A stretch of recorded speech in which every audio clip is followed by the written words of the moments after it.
there's one thing that separates businesses that run themselves from businesses that run their owners into the ground, and that thing is systems. In this video, I'm gonna give you the 3 critical systems that, when joined together, form a complete company operating system that transforms cash-eating, soul-sucking businesses into machines that literally run while you sleep. Now, if you don't know who I am, my name is Deiss. My partners and I manage 17 companies across our $200 million holding group. So we know a thing or two about building businesses that can run and grow without us. If you truly want to build a business that runs itself, there are 3 critical systems that you need to install in the following order. And those 3 systems are: number 1, a system for execution; number 2, a system for optimization; and number 3, a system for decision making. So let's walk through how you create each of these systems, starting with the first one, which is your system of execution. Now, before we even think about the company's mission, vision, or even short-term, medium-term, and long-term goals,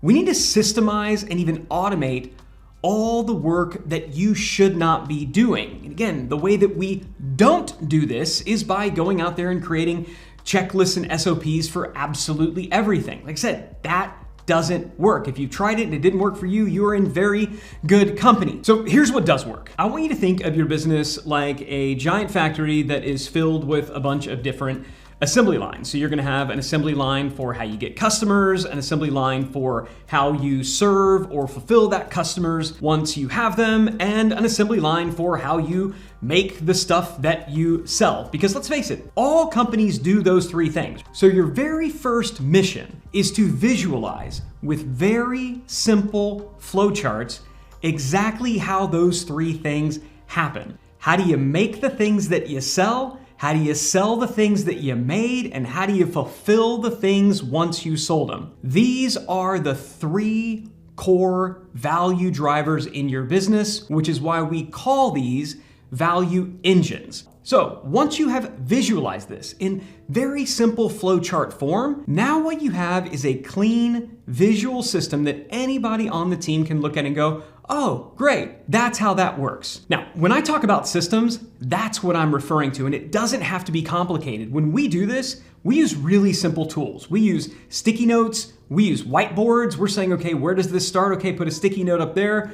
We're just putting sticky notes in between, and when we're done, we just got a bunch of sticky notes on a whiteboard. Now, once this exists, you can take a step back and you could say, okay, which of these can we not afford to screw up? And if you can create some checklists and SOPs around those, what I want you to do is I want you to go sticky note by sticky note. And I want you to ask this question: who does this? And for each and every step, we're going to assign what we refer to as a critical accountability bullet for each and every one of those steps. Now, a given step could have 1, it could have 2, it could have 4, it could have 5 critical accountability bullets that are gonna go next to different people's names on the list. Now, when you do this the first time, what you're gonna find is your name is gonna come up a lot. Goal number 1, if you want a business that runs itself instead of a business that runs you into the ground, you gotta start giving away your sticky notes. And you give it away 1 at a time, 1 sticky note at a time, 1 critical accountability bullet at a time. When you no longer have any critical accountability bullets next to your name, that is when you have effectively systemized, automated the execution of the value creation at your company. That's when you can move on to system number 2. With system number 2, we want to systemize the process of optimization. I don't know about you, but I get really frustrated when I hire somebody to do a job and yet I'm the only one who ever notices when something is broken. I'm the only one who can ever fix anything, right? It's one thing to hire somebody to do the job, but if you keep getting sucked back in, that's not good enough. Again, the business can't run itself if it can't optimize itself. Now we need to systemize the optimization, and we do this through scorecards, and we do this through a meeting rhythm. So step number 1, we need to get some scorecards in place. What we want to do is we want to go back to those value engines that we mapped, just like we went step by step, sticky note by sticky note, and we asked, who does this? Now the question that we want to ask is, how do we know this step or stage is working? So we're going to audit our value engines to determine what are the metrics that we need to track. So let's say that I'm looking at this particular growth engine right here. And I'm going to look at this one and, here, the first part of it is Facebook and Instagram ads, so meta ads. So what are some of the metrics that we would need to track to know that this is working? Well, obviously we'd want to track things like click-through rate, and we'd want to track things like return on ad spend, and we might want to even track spend. Same with Google Ads. We might want to track those as well. Instagram, Reels, we might want to track total impressions. We might want to track comments. Now, if we go over here to the landing page, we might want to track unique visitors, landing page conversion rate, and on and on and on. And the beauty of this method is if you start with your growth engine and you go through the entire process and then you move on to the fulfillment engine, what you wind up with is a scorecard that from top to bottom gives you a clear picture of the customer journey. Now what you have is the ability to see what's going on at any given time. It tells a story of the value creation process. You can see at a glance, how are things working? Now what we need to do is we need to make sure that every single one of these metrics has an owner. One of the things that I'm a big believer on is if everyone is responsible for something, no one is responsible for something. And I've seen this at companies time and time and time again. They'll have a dashboard, they'll have a scorecard, they'll be tracking metrics, but nobody in particular is responsible for anything. So the metrics stop being tracked, stuff will get broken, nobody's really looking at anything. That doesn't work, okay? That's not how we do things. Instead, what we do is we say, okay, for this particular metric, who is the owner? And on our scorecards, we put the owner's name on the same line as that metric that we're tracking. So it's crystal clear to everybody involved who's responsible for reporting on this metric and who's responsible for optimizing this metric. Now, if you're wondering, okay, but how do we know who's going to be responsible for that metric? The nice thing is we've already figured this out. Remember back to the first step when we systemized the execution and we gave away all of our sticky notes? Well, whoever owns that sticky note, whoever owns that step or stage, they're also going to be the person who owns the metric that is associated with that step or stage. This is why starting with the value creation process is so important. If we didn't do that step, we wouldn't have this foundational element to know what are the tasks that we need to give away? What are the things that we should be tracking that we can optimize? Now we need to decide what are the targets? What are the goals for these given metrics? What is good? And that's important because good can't be subjective. You can't get to the end of the month and say, okay, did we hit our goals? And everybody be like, I don't know, but we learned a lot, right? No, that can't be it. We need to decide ahead of time what is good. The metric owner should be the person who suggests this is what good should be. Now, as the CEO, you can have a little bit of a negotiation, a bit of back and forth. Maybe you can suggest it be a little bit higher. Now the process becomes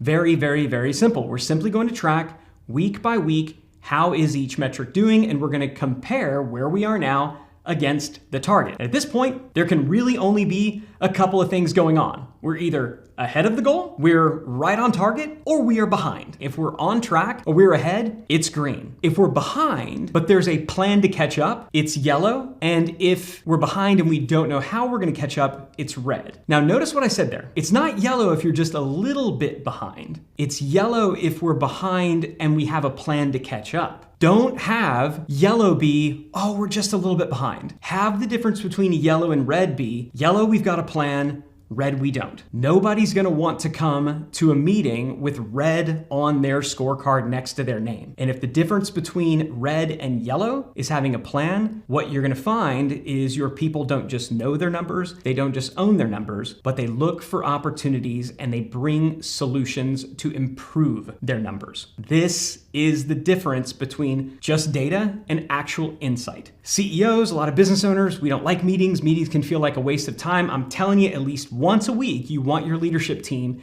to gather and to review this scorecard. When you show up to these meetings and you find out after the fact that red metrics have become yellow and yellow metrics have become green, that's when you can step away from those meetings. That's when you have officially systemized the optimization. All right, and now we come to the third and final system that you need to install, and this is a system for decision making. And this is really, really critical because the very last thing that's gonna come up are these truly high level decisions that you and only you can make. And this happens because at scale, decision making becomes unclear. And the difference between companies that scale quickly versus companies that stall out very often is their ability to make decisions. So how do we do decision making at scale? What's your company mission? What's your vision? What are your goals? Because these aren't just motivators for a team. These are actually tools for decision making. And the reason that I say that is because every time you get brought in to make a decision, you are running that decision through the following decision framework. And if we can give your team your decision framework, then at some point, believe it or not, they can actually make decisions as good or even better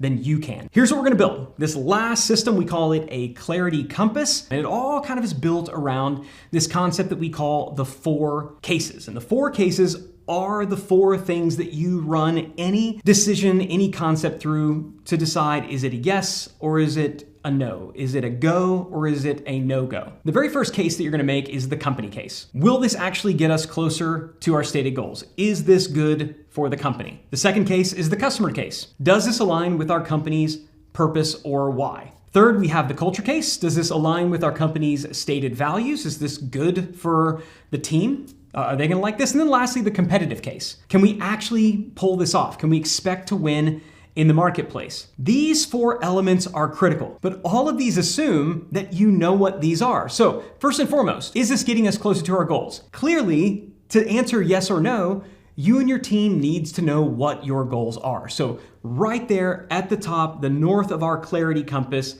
this is where we're gonna put our 3-year target. This is our goal. This is where we wanna be in 3 years. Now, we're gonna go down to the south part. We're gonna say, this is our company purpose. This is our mission. This is our vision. Now, people use mission, vision in different ways. That's why we choose to just say, what's the company purpose? What's our greater why? It really should be motivating. It should be the thing that drives you towards that goal. Then we've got the culture case. Does this align with our company's stated values? Obviously, this suggests that you have your core values written down somewhere. What are those values that truly make your company unique, that truly make your culture unique? And then lastly, we're gonna make the competitive case. In this case, can we actually pull it off? Here, we're gonna list out what we call our strategic anchors, our competitive advantages, our strengths, whatever you wanna say it. At some point, we gotta know what we're actually good at. When you give them this document, right there at the top, when a decision comes and they bring it to you, you can say, let me ask you a question. Did you run it through the clarity compass yet? Is it gonna get us closer to our goals? Does it align with our company purpose? Does it align with our core values? Can we actually expect